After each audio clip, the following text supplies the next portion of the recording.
Assalamu alaikum wa rahmatullahi wa barakatuhu. Dearest people, we're living here in this world, in this planet, in the third dimension. And this is by default a very disharmonious dimension. So one of the artifacts, for example, of this dimension is to live basically in a permanent fear. And the good news is that it is only in this dimension. When you reach the fourth one, fifth one, sixth one, whatever there is altogether 144 dimensions. So we are literally on the lowest. Yeah, the first and the second are not able to incarnate in terms of bodily incarnations, and therefore it is the one where you have to experience most of trouble. On the other hand, it is of course also a very purifying dimension because of that. Now, as we reached a position in our society that we are on the point to destroy the spaceship, destroy Earth, it is already vastly destroyed, but it is still functional in terms of transporting us from here to there. However, we are coming now to a transition, and this is not only a transition in a new time.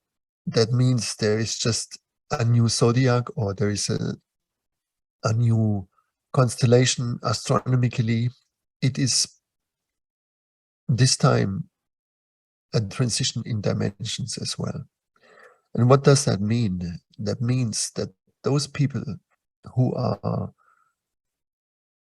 completely separate from Earth, and completely encapsulated, trapped in their own horror movie, you can say, in a way, because it is a kind of horror movie, right, that most people live in.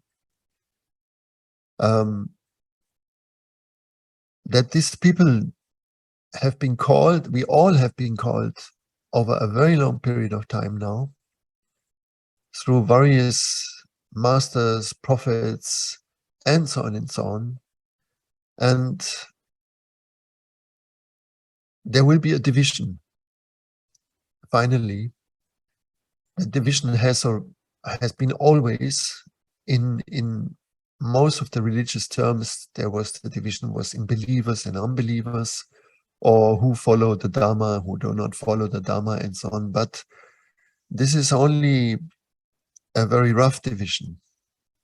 In fact, there is a higher requirement, and this is how much we are thinking and how much we are wanting to look for the benefit of others, and especially for our planet also. So, and this cannot be just an intellectual thing, as it happens in the politics. It is just speaking, but it's not really acting, right? And we have already a situation where children are afraid of nature, and also adults, and so there is this shift towards the fourth dimension, and this is one of the reasons why Gurdjieff, for example, called his path the fourth way. The fourth way means simply this shift. He was one of the preparators, like many others, but he expressed it clearly. All right. So this is happening, and when we say shift of dimension, that does not mean that we enter into another world, but consciously we enter into another world, and in this vibration of this consciousness, there is, as I said before, no fear, for example.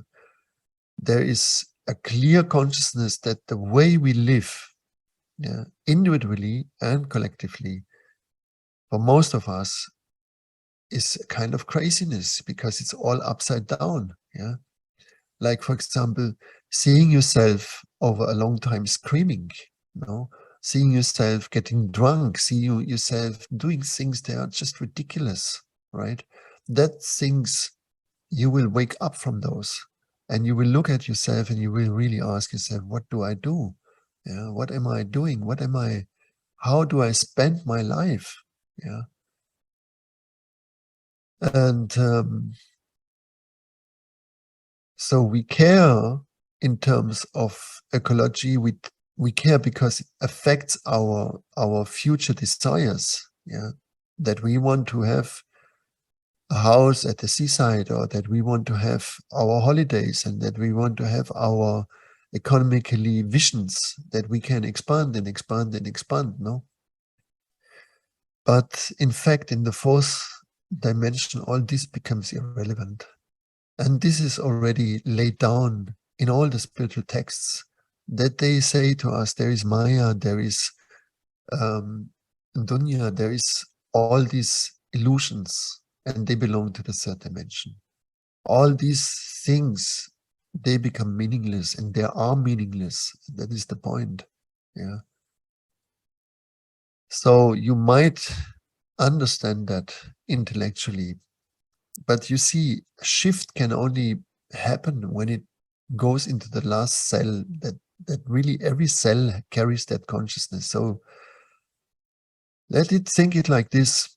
When you are a child or a teenager, you are interested in some things, and when you become an adult, you are not at all interested anymore in those things, because your whole consciousness shifted to another place, and nothing connects you anymore with these desires that you might have had when you were a youngster. Very similarly,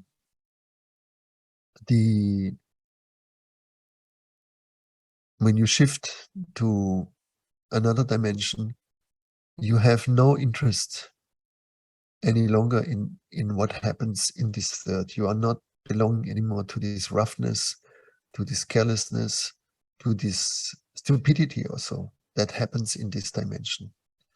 So the third by default is a very turmoiled dimension. It cannot be pacified because it is the frequency that defines it. Yeah, it's like a sound that you play on the piano. That is the sound, and you like it, you don't like it, but that is the sound. Yeah. So some sounds, they appear to us disharmonic.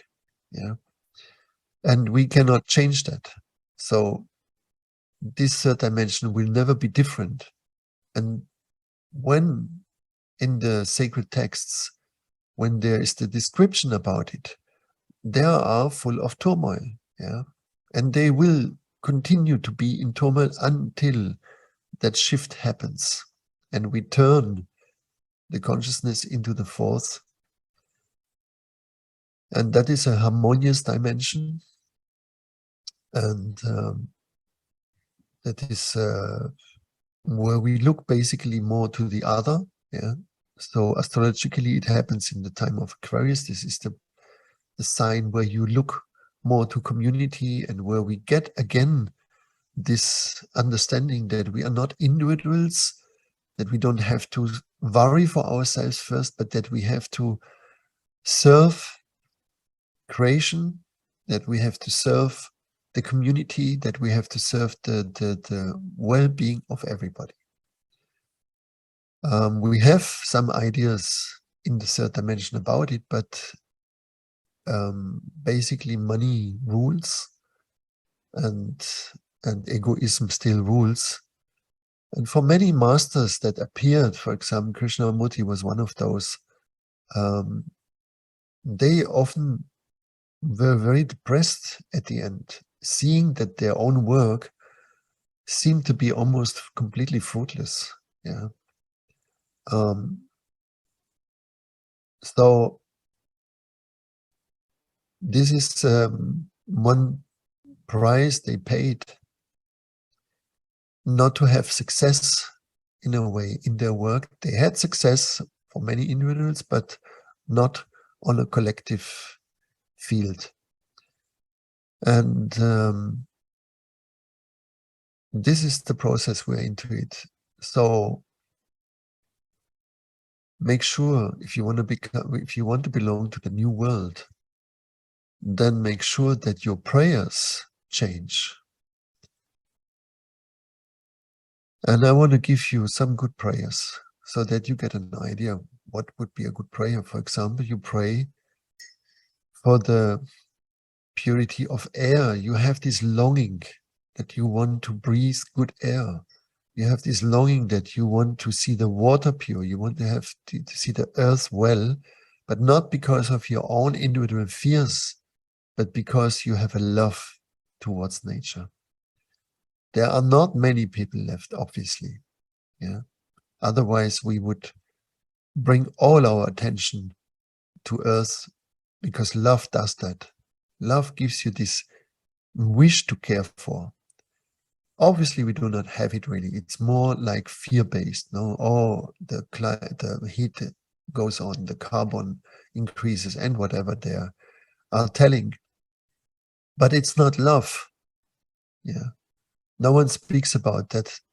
How beautiful is the world? Or very few people, and you feel their love. But we are fear-based, and as I said, this is an artifact in this third dimension. And of course, fear does not result in a good result. Yeah, because it is not intelligent. It is impulsive. It reacts always on the next thing. It cannot look a little further. It cannot act also really reasonable. Therefore, there are people, they live in this way, they long for that way, they look for a sacred world. Yeah. And that should be your prayer, to really pray for a peaceful world, yeah, a sacred world. And not to pray, for example, these prayers for yourself, that you say, oh, I want to be rich, or I want to be this. This is not really belonging to the new world. Yeah, those prayers belong to the old world. These are conflicted prayers, because everyone prays, I want to be rich. It is clear that the richness we want is destructive. Yeah, we cannot survive like this on the planet. This kind of richness is evil. Yeah.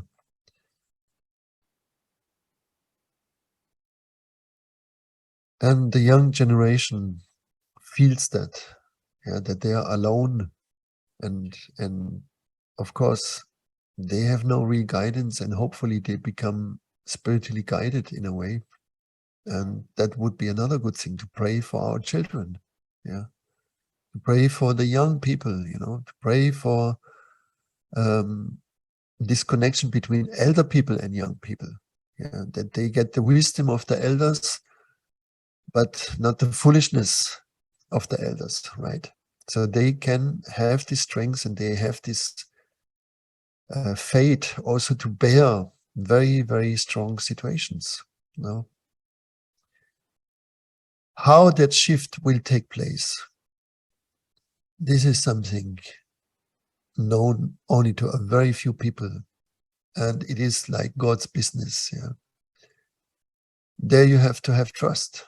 If you do your work, if you try to purify yourself according to your own knowledge, and you know perfectly what you have to do, this is another thing, because your higher self is not living in the third dimension. It lives in many other dimensions, but minimum in the fourth. Yeah. So you know things. Yeah.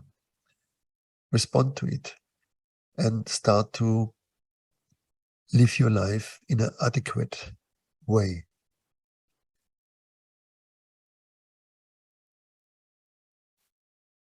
Thank you very much. I hope this gives you some insight, and have a blessed day. See you soon. Thank you. Assalamu alaikum wa rahmatullahi wa barakatuh.